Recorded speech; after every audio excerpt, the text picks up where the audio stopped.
it's really hard to do something new if you feel like there are major consequences if you fail.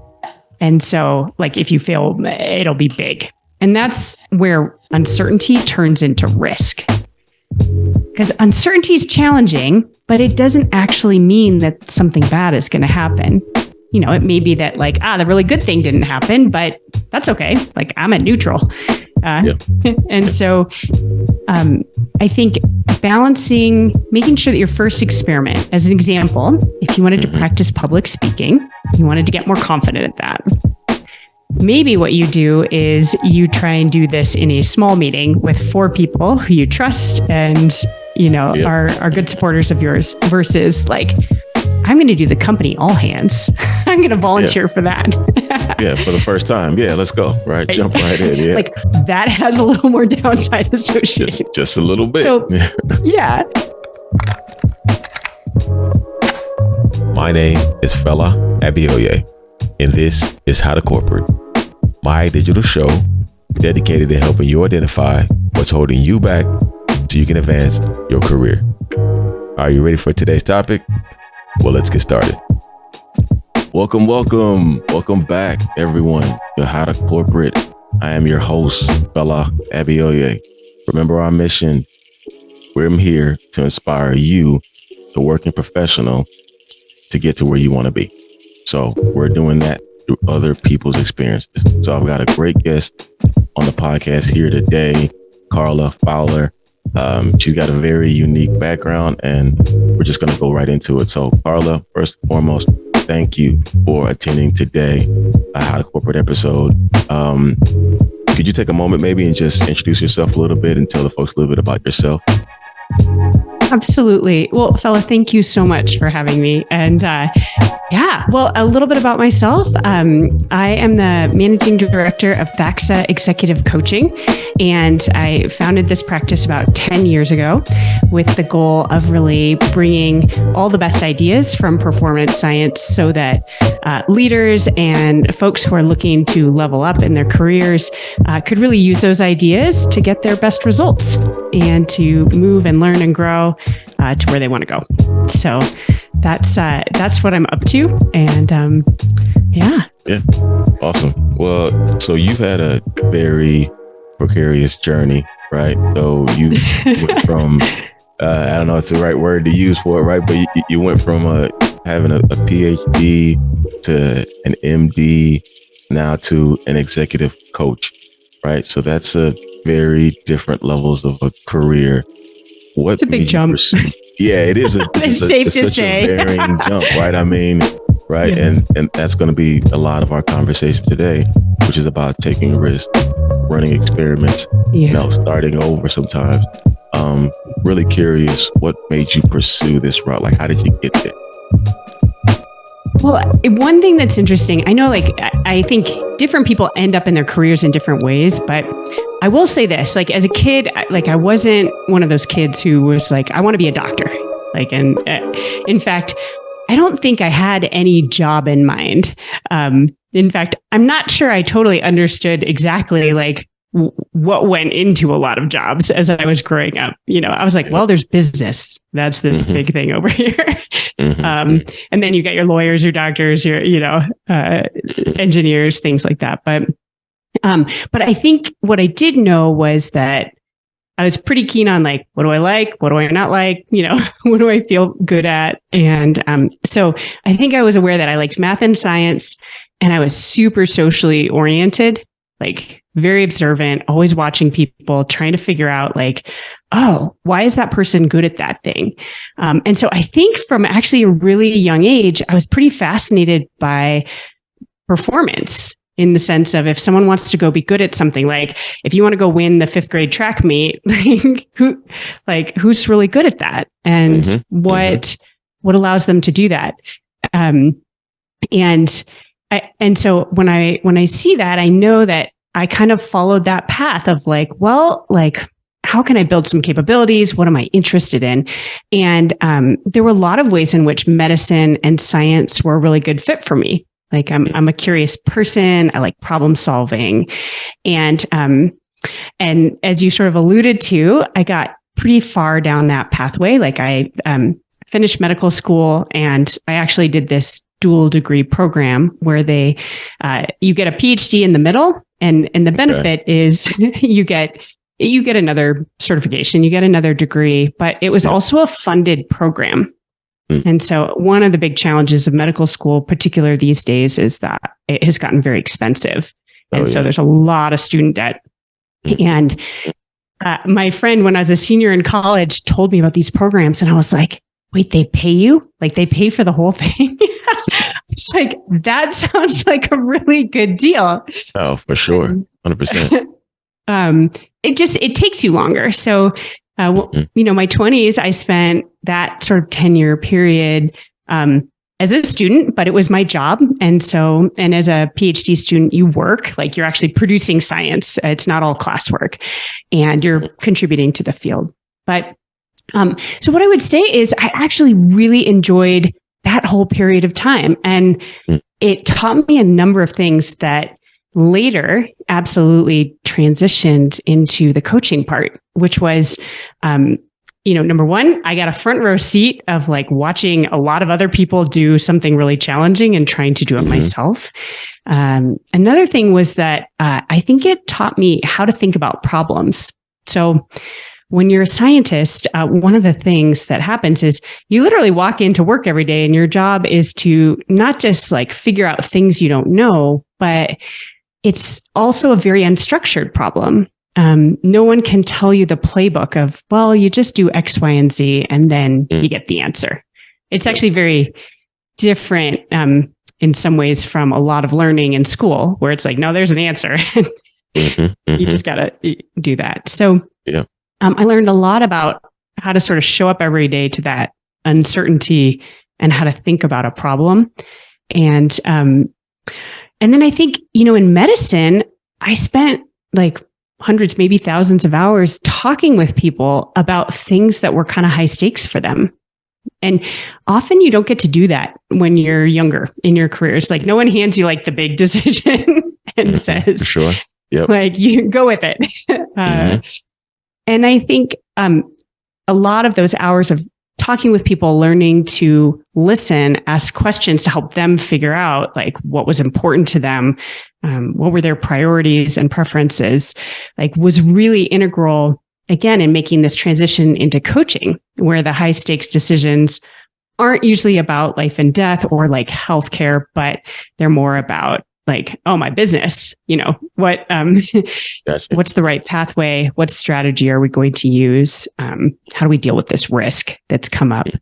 And so really, I mean, the reason that I left medicine and kind of that pathway, I think was an acknowledgement that I think there were ways in which it was a little bit too constraining. Like I could tell that I would kind of have one thing, like I was training to be a surgeon and I would get a really big work bucket, but it would be pretty hard to care for some of the other parts of life that are really important. Like, health and exercise. I've always loved sports, like being outdoors, being healthy, and also like some of the things like the relationships in your life. And then I think the final thing was just realizing that I think I have more entrepreneurialness than I maybe thought I did. Yeah, for sure. And wanted some freedom to kind of design something and manage my time in the way that I could be most potent. And so, I think big life decisions, they sometimes happen as a slow boil. Like you have to make the best decisions you can with the information you have, but also recognize when you're like, this is not working for me anymore. And to keep investing will be sunk costs. And it's time to make maybe a hard decision, but like one that's clear and will be good for you. And so that's a little just insight into the transition then into saying, I have a lot of skills that and passions that could transition into something else. And I think I can see what that thing is. So anyways, long story. No, that's fantastic, honestly. I think your story is very powerful. One, you learn the skill sets while going through school and recognizing being a consultant, being a coach, being a advisor, right? As a physician, as a doctor, but then recognizing that you could translate those skills into what you're doing now as an executive coach. But I think even just one of the biggest pieces is taking the risk, right? Going to, I mean, for many of us who can look on the outside in, we all know that going to medical school, getting a PhD is not easy, right? That requires a lot of hours, a lot of studying, a lot of schooling, just a lot. Yeah. And to have the courage to say that I've invested, this much of my life, this many hours, this much time into a career, into a space that I believe that this was where I was going to go, but then to take a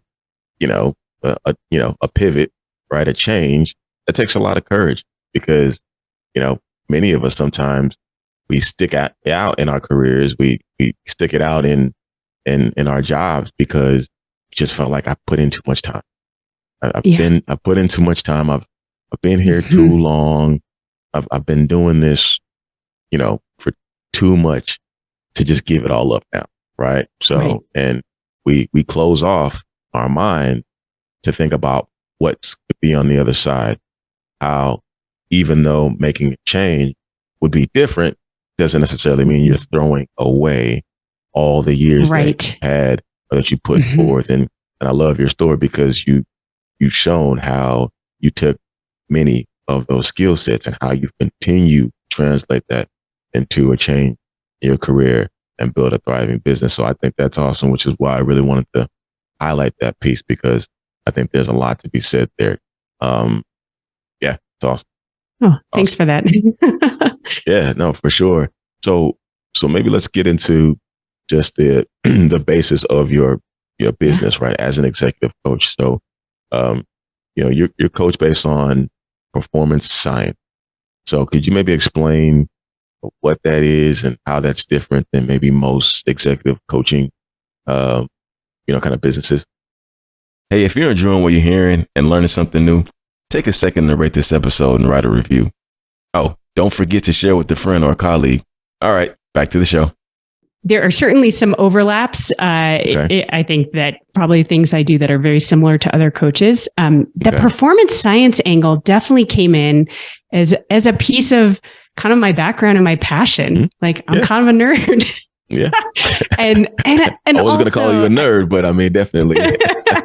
It's okay. You can. I'm owning it. But I love when there are good ideas out there. I love figuring out how to apply them. And I think that might have been another piece of the part of me that was like, on this academic physician pathway, but was kind of like, I don't want to be an academic. Like, I love using a new idea myself and like watching it work, I don't know. I read many books about sales when I was starting out as a coach, because of course, no one knew me in the coaching industry or as a coach. And so one of the things that I had to learn was, how do you go pitch yourself? How do you talk about your business?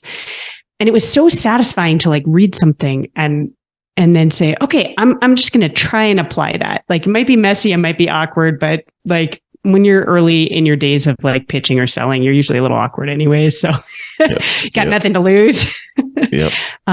But just that satisfaction. And I will tell you, when you help somebody else do that, like apply something and see it click and see it work, it's just so exciting to me. And so I think that when I was opening the practice, one of the things I was thinking about was, how could I start to bring all of these good ideas that are out there, that are the different fields commenting on how do human beings do their best work.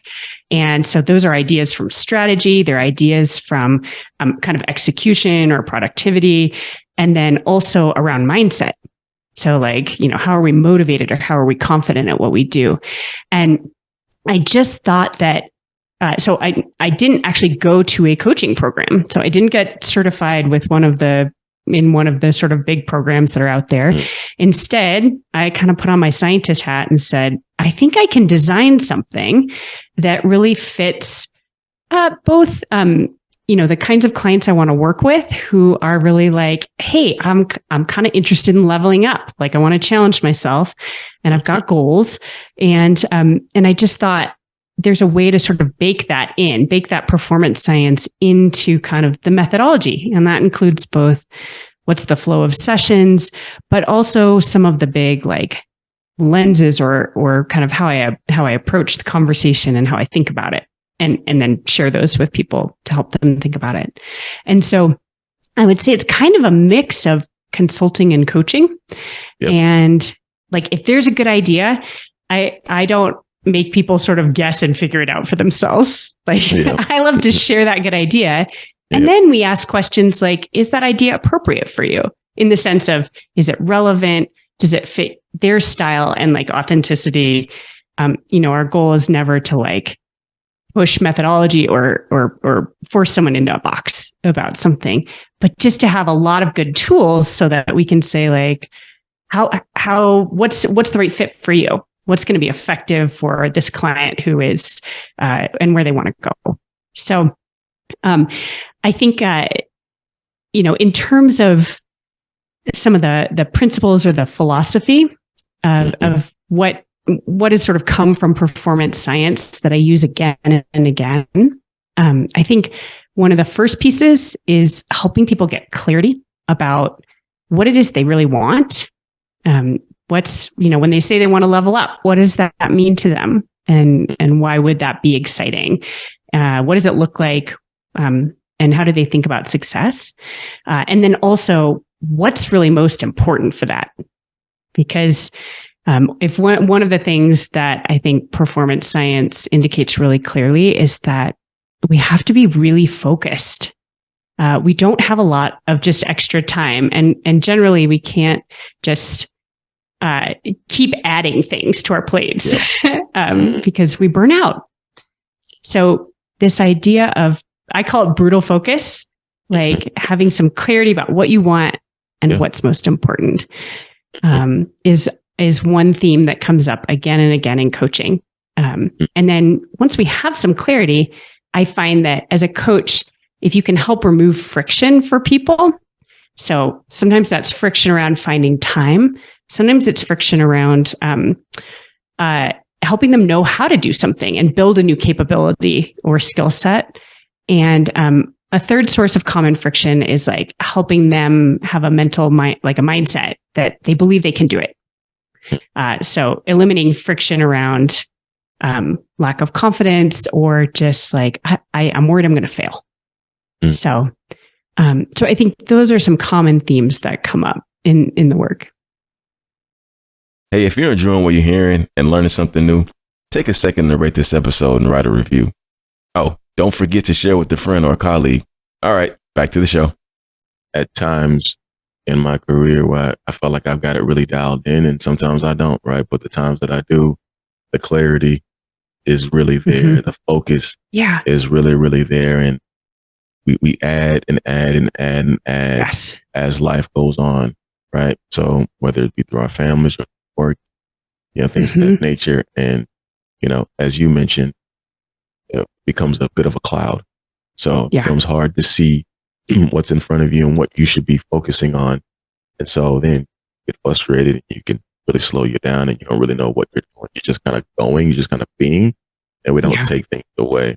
So, early in our careers, we focus on learning, right? And through unfamiliar territory, and you kind of alluded to some of that, right? Even for yourself in your career, but often as time goes on, we lean harder and harder on what's familiar, right? We want to be solid in our roles. We want to know what we're doing. We want to have consistency in our lives, so on and so forth.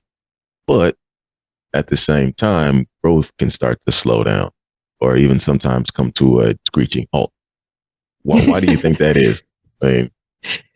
Well, I love that we talked about this like before and picked it a little bit as a focus for our conversation, because this is a pattern I see again and again, but often it presents itself like mid-career, and it isn't that people know that they're like, I've stopped growing. Like sometimes they do, but often it's like this sneaky feeling where you're like, something's just not right. And sometimes we're like, is it like a purpose thing? Like, am I just not, do I need to switch jobs? Like it, and again, it's sometimes we do, But I think this sneaky stagnation in career. And I love bringing it up just because if there's anyone out there in the audience who's like, just feeling like something's off and they're kind of mid-career, this is one place they can look and ask themselves like, oh, is this what's happening?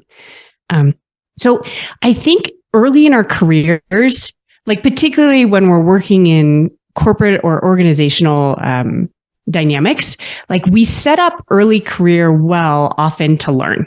So when you have a new hire who's early in their career, like we think about how do we help them get up to speed? Like often school doesn't always prepare us for the more practical elements of whatever we're doing. And so we kind of expect that. And not just the people around us who set up systems to help us learn, but I think also for ourselves, we kind of come out and we're like, I'm new. It's okay. Like, of course, I'm going to be learning. And then the second thing is that like around us, all our peers are learning also, because we're really influenced by like when we look sort of horizontally, like socially, we're asking, am I okay? And it's like, okay, yeah, everyone else around me is learning. This is what I'm supposed to be doing. And later in career, actually, there is much more an expectation, or rather an absence of systems that often help us keep learning. So when you become a leader, for example, often that's the moment where there's an implicit expectation, I guess, that you drive your own learning. Yep. But it's not said out loud, I don't think. And so this is actually something in coaching I often bring up as people are making that jump, like to being a manager or even further up, like being a director, is to just say, if you're wondering where all the support went, like just know this is not about you. It's actually a piece of that leadership journey. Now, it'd be wonderful if culturally we did a better job of this, but I just reassure people. But one of the things that comes with that leadership is that needing to self-drive the learning. Fella, I think you brought up a really good point. That's another dynamic, is that often that mid-career point, there's a lot of other stuff going on and we have less time. Like there's family, there's, thinking about our finances a little more because it's not just us. There's even just, as we age, we don't have as much energy to pull it all nighter. Oh yeah. I certainly don't. Anyways. That's a fact. That's for me. Yeah. And then I think the last piece is that there's a piece of our brains that love comfort and control. And so the idea that we build that competence earlier in career and we feel like we arrived and we're like, I just want to hang out here. Like it feels good. Oh yeah. And it feels good until that sort of sneaky, like something's not quite right, starts to creep up on us. And maybe it's a little bit of insecurity or just a sense of like more pressure of like, I need to not screw this up. I'm supposed to be competent and know it all now. And so that's a lot of the reasons that I think that this kind of happens, sort of sneaks up on us. Yeah. I completely, totally agree. And hopefully folks that are listening, they're hearing us kind of walk through this and thinking to themselves that, well, I'm feeling that right now. And I think the positive thing to think about is you don't have to stay in that space, right? Yeah. You can make a change at any time, honestly. And I think that's the beauty about this conversation about taking risk and sometimes starting over, because sometimes that's just necessary. But it does take courage, right? Which is why I mentioned walking through your story. I think it does take some courage to be able to say, okay, I'm getting a little complacent in whatever aspect of life. I need to make a change. And it doesn't mean you have to completely start anew, right? Doesn't mean that it has to be the biggest change, but, start small. But at the end of the day, you still got to start somewhere, right? So, Well, I think what you said about just starting, like, it doesn't have to be the wholesale. I did probably one of the biggest pivots someone can make and literally like went back to zero. But I think it's really important that, you don't have to make as big a jump. And also it's really normal and it's okay to like find yourself in this position. Like there's something you can do about it. Yep. Yep.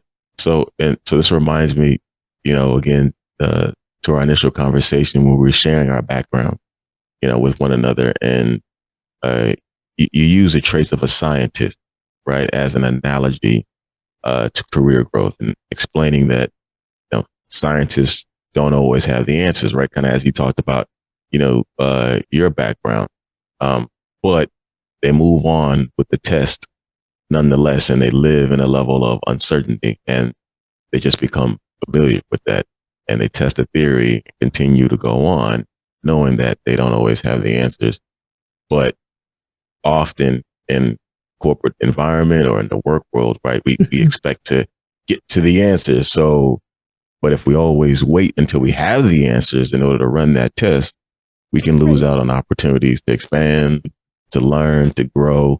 So with this in mind, how do we let ourselves be able to run, quote unquote, good experiments? So I love the idea of experiments. And again, like not everyone has been in a lab. So this analogy might not work for everyone, and that's okay. But I love the idea of an experiment, because when we walk into an experiment, I think it helps us like change our mindset. If we're like, I'm a scientist, I'm trying to learn something, and it just helps us be more creative and more open-minded to find other interesting solutions.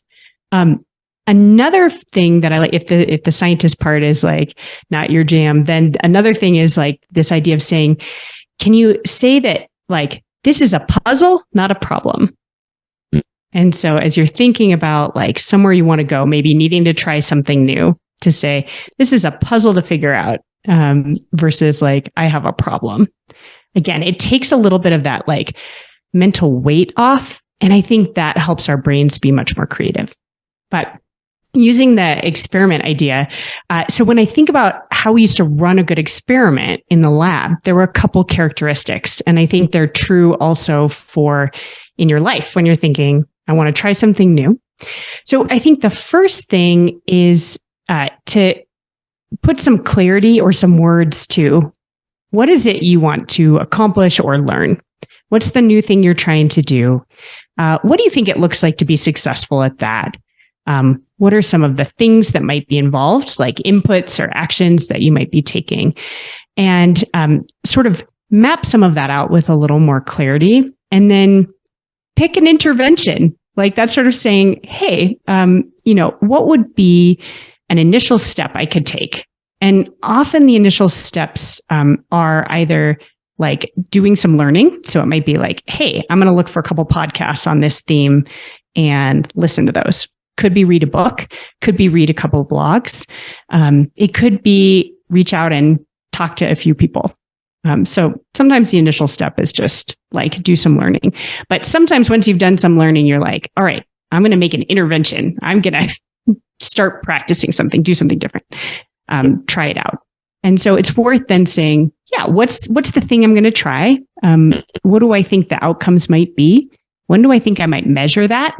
So for example, sometimes you need to try something a couple times to really get an assessment of how well it was working. Like not just judge yourself on the first time you've ever done something. So those are things we always thought about. You had to decide when you were going to measure the experiment. Like you let it cook for a while, but like how long is the right amount of time? And so, and then I think the last piece is this idea of when you do an experiment, trying to balance your upside and your downside. So it's really hard to do something new if you feel like there are major consequences if you fail. And so like if you fail, it'll be big. And that's where uncertainty turns into risk. Because uncertainty is challenging, but it doesn't actually mean that something bad is going to happen. You know, it may be that like, the really good thing didn't happen, but that's okay. Like I'm at neutral. So I think balancing, making sure that your first experiment, as an example, if you wanted to practice public speaking, you wanted to get more confident at that. Maybe what you do is you try and do this in a small meeting with 4 people who you trust and, are good supporters of yours, versus like, I'm going to do the company all hands. I'm going to volunteer for that. Yeah, for the first time. Yeah, let's go. Right, just jump right in. Yeah, like that has a little more downside associated. Just a little bit. So so that's how I think about how experiments and what you're going to try. Some of the parallels and the characteristics of like running a good experiment. Yeah. Well, no, I love the analogy. I was a bit of a math nerd myself when I was younger. So I gravitated towards that example. I was like, yeah, no, that I think it's a perfect analogy to life. So awesome. So we're talking a lot about uncertainty, right? And getting comfortable, right, with that. But it can still be crippling for a lot of folks, right? Because, you know, and it's understandable, right? It's just the human nature of needing to know what's next, right? Needing to know what's next. So well said. What's next, right? And, you know, what tools maybe would you recommend? I think a lot of the uncertainty piece is very much in our minds. It's like, what mindset do we have? And the principle from performance science that I always think about, and I talk to people about, sort of, it's a parallel to brutal focus, but this is about mindset, and it's to relish uncertainty. And it's really a practice. It's not something like, oh, I got it, and now I don't have to practice it anymore. It's like this continual, can I relish the uncertainty? Because you said this earlier, the uncertainty is often where there is opportunity for us. Like the known ground, often we're maximizing that already. Like our known capabilities and strengths. And so it's where the opportunity is. And so I think I have sort of a couple of things that may help. They're just, I don't know if you want to call them mantras or just ideas, but so the first one is that you can remind yourself that there is more than one good way to get somewhere, and there is more than one good place to get to. And I think that just takes us out of scarcity mindset of like, there's only one.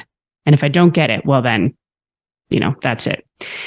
The second perspective thing that I like to think about is that uncertainty is not necessarily risk.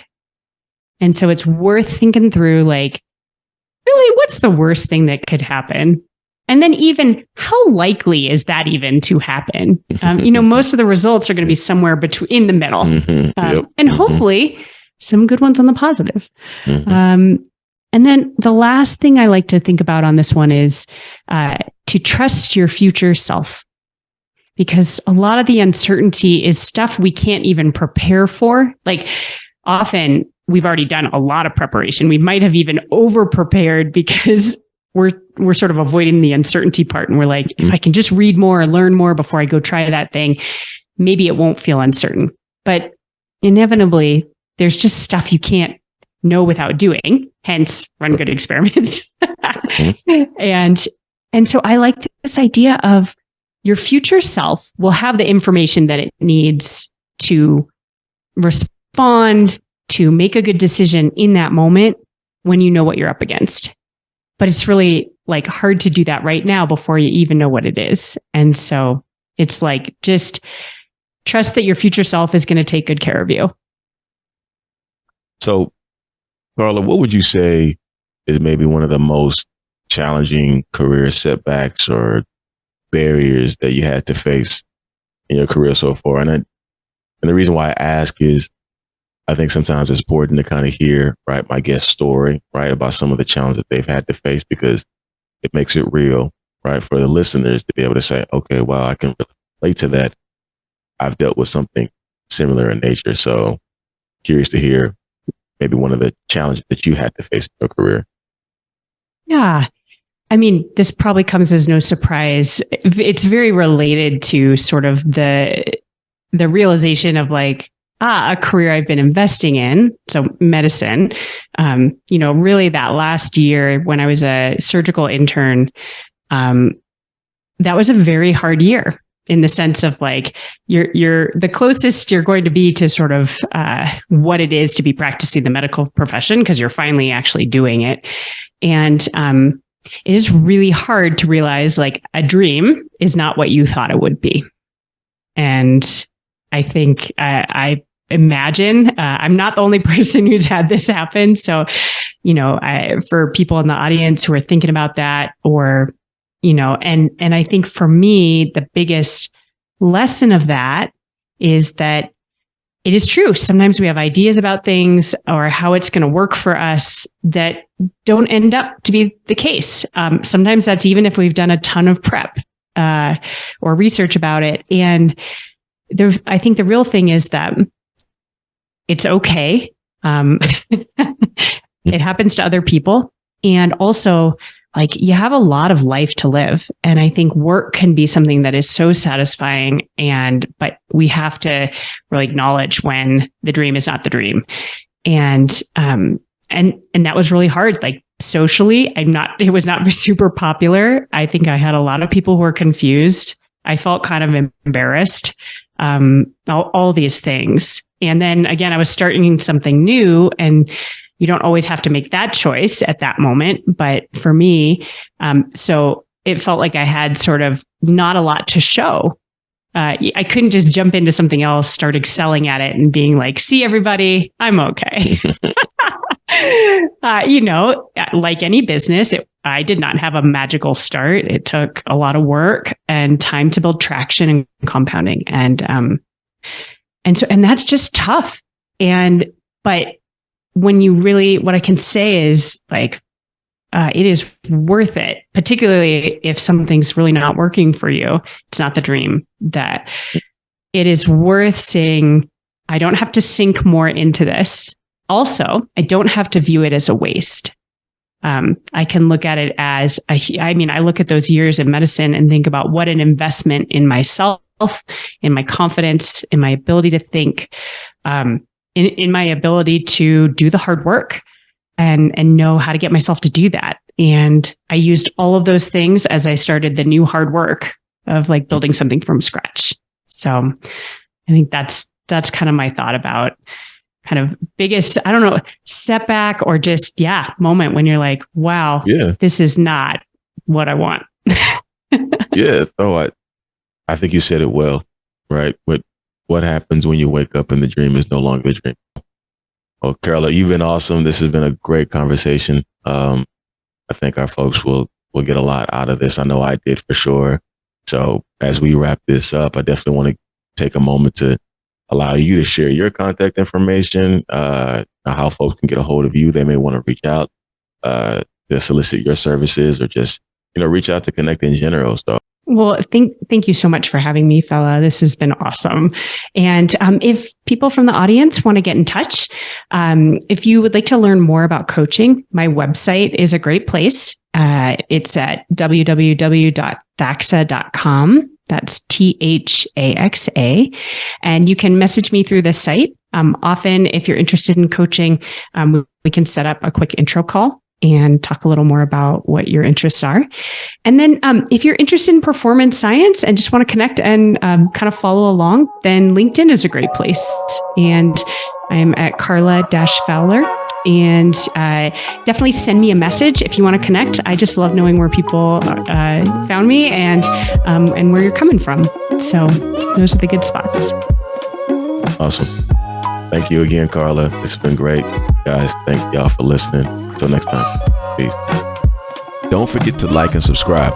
For more content, click the link in my bio to follow How to Corporate on all social media platforms. Until next time, keep building.